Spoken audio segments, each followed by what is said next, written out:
Hello everyone, I am Dr. Puneet Garg. I am a consultant pediatrician child specialist from Mumbai. I'm Dr. Aditi Goimawala, also a child specialist from Mumbai.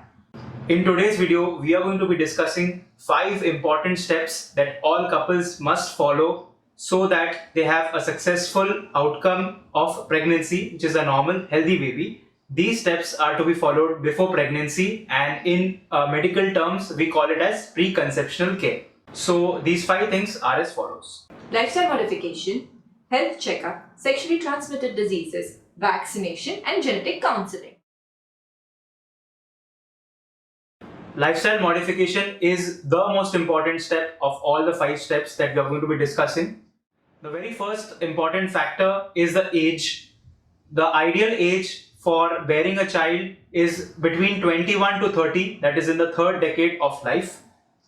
In cases where the pregnancy occurs at more than 35 years of age or less than 18 years of age, these are both high risk pregnancies in medical terms, and we need to be extra vigilant in these cases. The next thing is that both the partners should be physically, mentally, and financially fit to be able to handle the challenges of parenthood.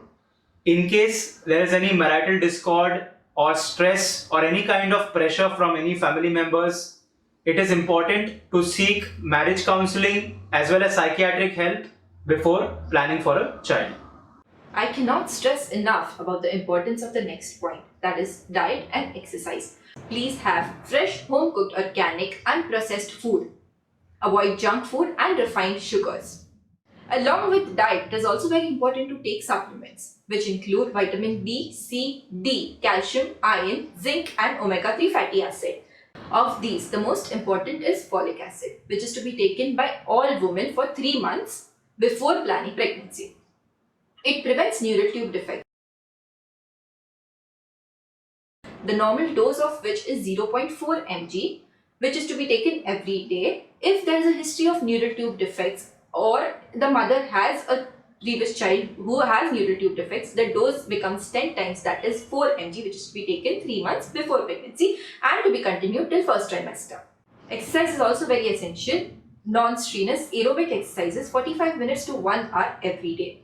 Exercise is particularly important for obese women because even a modest reduction in weight in these women has seen to have better outcomes in the babies. And also the other spectrum of this is with underweight mothers, especially underweight mothers are prone to more chances of miscarriages as well as low birth weight babies. So optimal nutrition, adequate calorie and protein intake for underweight women is very important. And it goes without saying that alcohol, smoking, tobacco, and recreational drugs are to be absolutely avoided during pregnancy as they cause some very devastating effects on the growing baby, like intellectual disability, low birth weight, and a lot of other abnormalities in the baby. Also, it is very important to minimize the intake of caffeinated products like tea, coffee, cocoa, and colas. And it's also very important to be careful with over-the-counter medications and to only take them when prescribed by your doctor.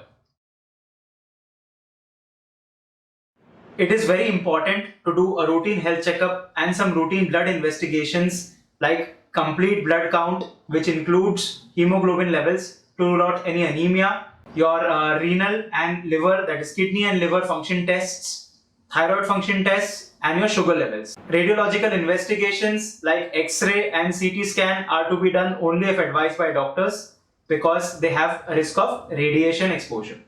If you are suffering from any pre-existing medical condition, then there are certain things that need to be taken into consideration.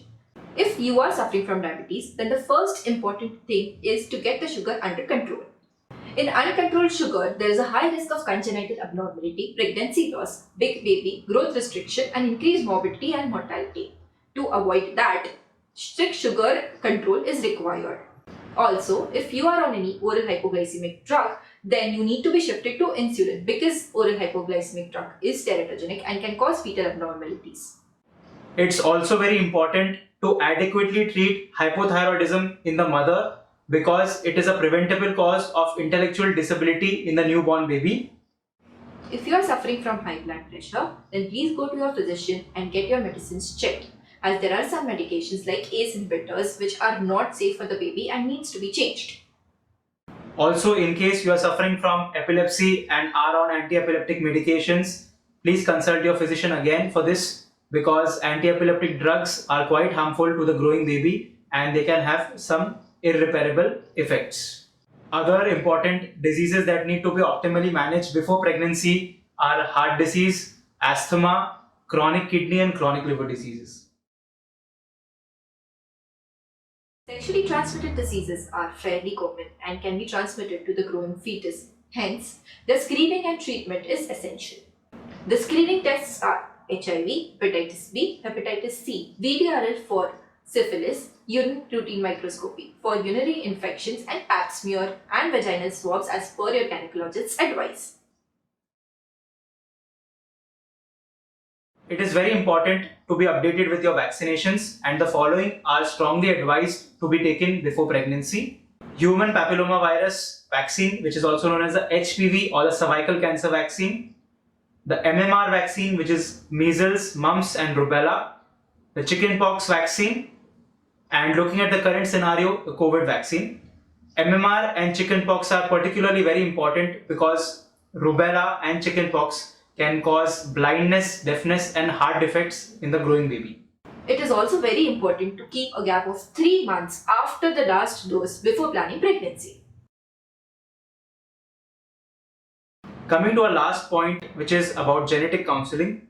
Genetic counseling is done by geneticists and it's ideally important for all couples, but especially so for those in whose family there have been cases of genetic abnormalities or in couples who have previously had a child with genetic problems. In India, thalassemia, a blood disorder that requires frequent blood transfusions, is a very common genetic problem, and tests for screening for thalassemia are advised in all patients. So these are the 5 essential steps that need to be followed before planning a pregnancy. Hope you liked our video. We are going to be coming out with a lot of videos related to child health, so please do like, share and subscribe. Stay tuned for more. Thanks for watching.